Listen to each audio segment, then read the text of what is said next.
আসসালামু আলাইকুম। তো আপনারা অনেকে টেলিগ্রাম বটের কাজগুলা বুঝতে পারতেছেন না বা অনেকে করতে পারতেছেন না। তো আমি টেলিগ্রাম বট সম্পর্কে কিছু কথা বলি। দেখেন, টেলিগ্রাম বট ইউটিউবে ভিডিও দেখার কাজ কিন্তু অলমোস্ট সেম। একটা কোড কপি করে সার্চ দিতে হবে, ভিডিও খুঁজে ভিডিও দেখে লাইক সাবস্ক্রাইব করে স্ক্রিনশট মেরে দিয়ে দিতে হবে। জাস্ট ইউটিউবের কাজগুলো এরকম, কিন্তু টেলিগ্রাম বটের কাজগুলো একটু ডিফারেন্ট কেমন? এই টেলিগ্রামে হাজার হাজার বট আছে, ঠিক আছে? হাজার হাজার বট, হাজার হাজার রকম ইন্টারফেস, ঠিক আছে? মানে এই ভেতরের যেই স্ট্রাকচারটা, সব বটের স্ট্রাকচার একরকম থাকে না। সব কিছু বটে সিম্পল থাকে, কিছু বটে একটু হার্ড থাকে, ল্যাঙ্গুয়েজ ডিফারেন্ট থাকতে পারে। কিছু আছে গেম প্লে বট, কিছু আছে চ্যাট বট, ঠিক আছে? সো দেখেন, একটা বট এক এক রকম। সো আপনাদের টেলিগ্রাম বটে কাজ করতে গেলে একটু সৃজনশীল মাইন্ড নিয়ে কাজ করতে হবে। এবং দেখেন, টেলিগ্রাম বটে পেমেন্ট পাওয়া যতটা সহজ ততটা কঠিন, আবার রিজেক্ট খাওয়াও ততটা সহজ। মানে টেলিগ্রাম বট এমন একটা কাজ, পেমেন্ট দিলে খুব দ্রুত পেমেন্ট করে দেয়, আবার রিজেক্ট দিলে সাথে সাথে খ্যাট করে রিজেক্ট মেরে দেয়। সো যে জন্য আপনার আইডিতে ভালো বা খারাপ দুই রকম প্রভাবই আসতে পারে। যাই হোক, এখন হইলো কাজের কথা। সৃজনশীল মাইন্ড নিয়ে যদি আপনি কাজ করেন, যেমন টেলিগ্রামে এই কাজগুলো কী জন্য দেয় জানেন কি আপনারা? টেলিগ্রামে কাজগুলো দেয় এই বটের রেফারের জন্য। যে আপনার কাজটা দিচ্ছে, আপনি যেন ওই বটে তার রেফারে জয়েন করেন, এইটা হইলো মেন উদ্দেশ্য তাদের। এই জন্য আপনাকে রাবগুলো দেয়। এখন আপনি যদি এই বটে আগে থেকে কোনো কারো রেফারে জয়েন হয়ে থাকেন বা আগে জয়েন হয়ে থাকেন, তাহলে সেই বটে আপনি যদি দ্বিতীয়বার জয়েন করেন, তাহলে তো আর দ্বিতীয় মানে প্রথমবার অলরেডি কারো রেফারে জয়েন হয়ে গেলে দ্বিতীয়বার কারো মানে সেম বটের রেফারে জয়েন হইতে তো পারবেন না। সো ওই টাইমে রেফার কাউন্ট না হলে আপনাকে আগে রিজেক্ট মেরে দেয়। এইটা হলো একটা ইস্যু। সো মেক শিওর যে আপনি যে টেলিগ্রাম বটের কাজটা করতেছেন, এইটা এর আগে স্টার্ট করেন নাই। আপনার সামনে স্টার্ট লেখা উঠছে, তার মানে আপনি ওই বটে প্রথম স্টার্ট করতেছেন। তো মেক শিওর যে আপনি ওই বটে মানে কোনো বটের কাজ করলে ওই বটের কাজ আপনি প্রথমবারই করতেছেন, তাইলে আপনার পেমেন্ট পাওয়ার সম্ভাবনা 90% বেড়ে যায়, ঠিক আছে? আর বাকি 10% আপনার কাজের অ্যাক্টিভিটির উপরে। যেমন কি যে বাকি 10% কি, যেমন আমি বলি, সব বটের ইন্টারফেস তো সেম না, এক একটা বটের ইন্টারফেস এক এক রকম। সো ওই কাজের এখন কোনোটাই দেখা যাচ্ছে টাস্ক পূরণ করতে বলে, কোনোটা জয়েন করে ইউজার নেম দিতে বলে। সো এক একটা এক এক রকম অ্যাক্টিভিটিস। সো এটাই আর কি বলতে চাচ্ছি যে, যেমন দেখেন এখানে একটা টিজি বটের কাজ আমি দেখাবো এখন। সো এই কাজটা আমি করি নাই। এই কাজটা আপনিও যেমন নিউ, আমিও তেমন নিউ, কারণ এই কাজটা এর আগে তেমন আসে নাই বলতে এই কাজটা প্রথমবার আসছে। মানে এই বটের কাজ তো আর আগে আসে নাই, কারণ হাজার হাজার বট আছে। সো এই কাজটা আপনার সামনে যেরকম নিউ, আমার সামনেও সেই রকম নিউ। সো আমি যেভাবে করব সৃজনশীল মাইন্ড নিয়ে, আপনিও সেরকম সৃজনশীল মাইন্ড নিয়ে করবেন।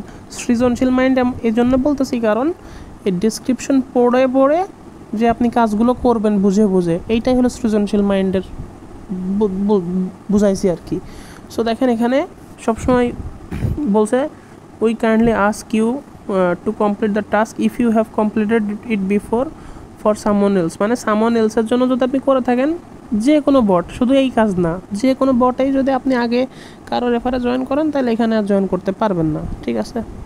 সো কোনো বটকার কাজ করতে গেলে মেক শিওর যে আপনি ওই বটটা প্রথমবারের জন্য করতেছেন। তারপর কি বলছে, follow the link, hang for 5 to 10 seconds. মানে ফলো দ্য লিঙ্ক মানে স্টার্ট এক্সিকিউশনে ক্লিক দিতে বলতেছে, তারপরে 5-10 সেকেন্ড একটু দাঁড়াইতে বলতেছে ওই পেজে। তারপর বলছে click on the green button, মানে দেখাচ্ছে ওখানে হয়তো বা গ্রিন বাটন আছে, ওই গ্রিন বাটনে ক্লিক দিতে বলতেছে। তারপর this is necessary so that you are counted as a referral. তার মানে ওখানে গ্রিন হয়তো বা ওখানে ক্লিক দিলে গ্রিন থাকতে পারে। সো আমি দেখবো আর কি। তারপর এখানে প্রুফ হিসেবে বলছে উইথ দ্য বট ওপেন আর chat with the bot where you can see that you launch the bot first time, ঠিক আছে? হইলো।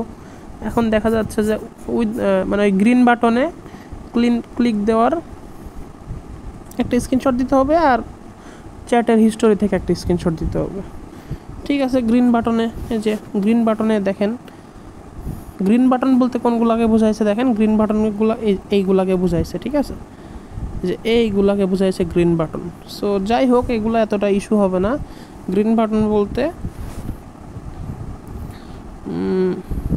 ওকে, আমি যে কোনো একটাতে ক্লিক দিলাম। আচ্ছা, ফার্স্টে কানেক্ট ইওর ওয়ালেট করতে বলতেছে। সো আমি আমার টেলিগ্রাম ওয়ালেটটাই কানেক্ট করে দিতেছি, প্যারা নাই। সবার একটা টেলিগ্রাম ওয়ালেট থাকবে, আপনারা চাইলে টেলিগ্রাম ওয়ালেট কানেক্ট করতে পারেন। সো দেখেন এখান থেকে আমরা একটা টিক চিহ্ন পেয়ে গেছি। সো ব্যালেন্সে আমাদের 1000 যুক্ত হয়ে গেছে। সো এখান থেকে আমরা একটা স্ক্রিনশট নিলাম এবং বটটা যে আমরা ফার্স্ট টাইম ওপেন করতেছি এটার প্রমাণ কিভাবে জানেন? এই যে এই 3 ডটে ক্লিক দিয়ে ওপেন বটে যদি আমরা ক্লিক দিই, এই যে 3 ডটে ক্লিক দিয়ে ওপেন বটে ক্লিক দিলাম, ক্লিক দেওয়ার পরে দেখেন এখানে দেখেন এই ফার্স্ট টাইমের জন্য আমরা স্টার্ট করলাম, দেখছেন? এই যে ফার্স্ট টাইমের জন্য আমরা স্টার্ট করছি, এর আগে কিন্তু আমরা স্টার্ট করি নাই। সো এটাই আর কি। সো আমরা যদি ওপেন অ্যাপে ক্লিক দিই, এখানেই নিয়ে আসবে আমাদের আবার। সো দেখেন, দেখছেন? সো আমরা যদি এখান থেকে আরেকটা স্ক্রিনশট নিয়ে সাবমিট দিয়ে দিব। সো এইটাই আর কি কাজ। তো এখান থেকে আমরা স্ক্রিনশটগুলো নিয়ে নিব, সাবমিট দিয়ে দিব আর কি। সো এখান থেকে সাবমিট দিয়ে দিলে আমাকে পেমেন্ট করে দেবে ইনস্ট্যান্ট। আর একটা ভালো কাজ কিভাবে দেখে বুঝবেন, দেখবেন যে দেখেন এই এমপ্লয়ারটা 419 জনকে পেমেন্ট করছে, 4 জন রিভিউ আর 0 জনকে রিজেক্ট। তার মানে এই এমপ্লয়ারটা অনেক ভালো। সো সবাইকে পেমেন্ট দিচ্ছে, 0 জনকে যেহেতু রিজেকশন। সো এইরকম এমপ্লয়ারের কাজ করবেন, ঠিক আছে? এইরকম এমপ্লয়ারের কাজ করলে সাথে সাথে পেমেন্ট করে দিবে, সাথে সাথে নট স্যাটিসফাই মানে রিজেক্ট খাওয়ার কোনো সম্ভাবনা থাকবে না, ঠিক আছে? তো এভাবে করবেন। আর টেলিগ্রাম বটের কাজ যদি আমি আরও পাই তাহলে আমি আপনাদের আরও দিব ইনশাল্লাহ, সমস্যা নাই। সো কথাগুলো মাথায় রাখবেন, আশা করি ভালো কিছু করতে পারবেন কথাগুলো মাথায় রেখে কাজ করতে পারলে।